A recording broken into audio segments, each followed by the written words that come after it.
everyone. Well, why this Youth and Truth? How did it come about? Well, in the last 36 years that I've been active with people, it's been a constant refrain like this. Thousands of people asking me this question. Sadhguru, when I was 20, where were you? You came when I'm 60. What is the point? These sort of questions have been a continuous thing that I'm hearing. So we thought we will step out and meet all those people who are below 25 in this country. So this will, right now, as a part of this, in this month, we are doing 18 universities. You are number 16 right now. But we will continue this process for another 3 years. One thing is to speak to the youth. Another thing is to create a repository of questions and sensible answers to that, so that the next generation that comes, at least they will invent a new problem. Because every generation is asking the same dumb questions, but it's not getting resolved. See, if we had one kind of problem, the next generation should at least have a new problem, isn't it? If they have the same problem as I had as a youth, this means we are not evolving into anything better, isn't it? More with your presence here. I second that. The air itself has changed, it looks more charismatic. Thank you so much for being here with us, Sadhguru. Nehum has been brimming with questions. We received so many questions that it was so difficult for us to come to a few. We've chosen a few, or we've compiled some of the questions asked. This happened. A very celebrated scientist was at a dinner, and he was not grandly dressed or anything, he was looking very ordinary. So the lady who was,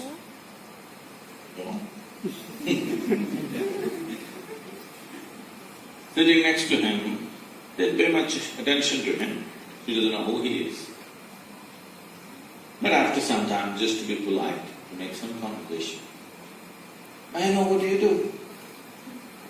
He said, I'm studying science.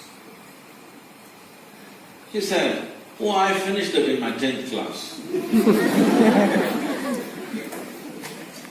So you're not going to, you're not in the last year of engineering, maybe the course, but not the last year of engineering, because for your entire life, if you learn engineering, when you're dying, after 100 years, I'm not recording it, after 100 years when you're dying, you would still know, if you're a constant learning process, you would still know you know very little about engineering. With that little, many things happen, that's different. So don't be in the last year of engineering. I know the program may be closing, but not the last year of engineering. So, an engineering, essentially engineering means to have things the way we want. Yes? When we say this building is well engineered, not saying that. If we say this building is well engineered or an automobile is well engineered, what it means is it's functioning the way we want. Yes? Of all the pieces of engineering on this planet, many pieces of engineering, a tree is a fantastic engineering, even a mountain is fantastic engineering, because it stood there for 1,000,000 years. That means it must be good engineering, isn't it? Yes?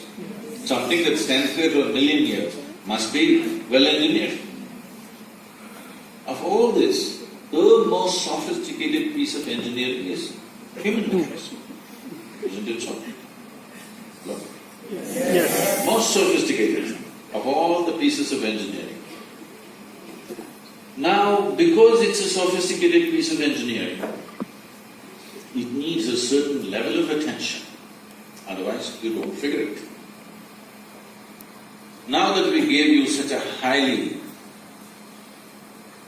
high-tech piece of engineering, I'm asking you, did you read the user's manual? I think there is no user manual. Elemental, which gathers all this, let's not give it a name, we'll just call it life for now. You are a life, but you gathered a body, you gathered information and became like this. Now, if you are only experiencing what you have gathered, that is your physiology and your psychological structure, that means you are going through life process without touching life ever. Just the surface aspects that you gathered. You are only experiencing the accessories of life. Today when people use the word life, you have to sift through that because they may be talking about their job, they may be talking about their family, they may be talking about their dog, they may be talking about their wealth or business. When they say my life, you are supposed to understand what the hell they're talking about. They're not talking about life. Yes, they're talking about many things. Accessories. Accessories don't make the real thing, isn't it? This is like never engaged in sexual activity or marriage or anything, they did not produce children. So the remaining 70%, even if they had 5 children, by the time the child becomes 15, normally nature made it into 2 or 3. Always. And periodically there were wars and people died more easily in the past because there was no such medical thing. Those who were not fit to live, they died. Today we have many things. It's all great that we've done certain things for the human well-being. But we must also understand the land that we live upon also has a life. It's a life by itself.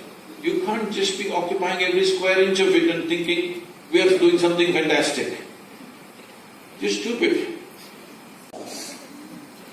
But later on, development started happening in unplanned ways, little bit. At that time they should have decided. But because the same party was in power, they respected the decision that Jawaharlal Nehru made.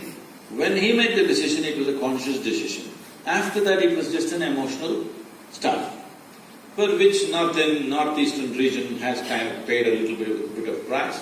I wouldn't say it's a price, because living in pristine nature, without all the rubbish that you see in the rest of the cities, I think it's a great thing.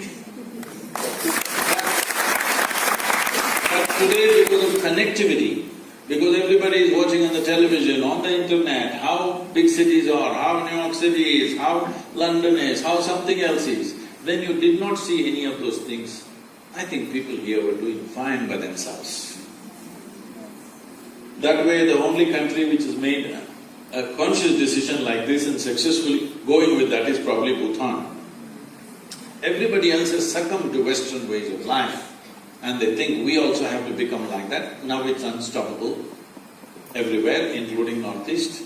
Here, if you do not know, some 12,000–15,000 kilometers of highways being planned. Once that happens, entire India will be driving all over Northeast. Okay?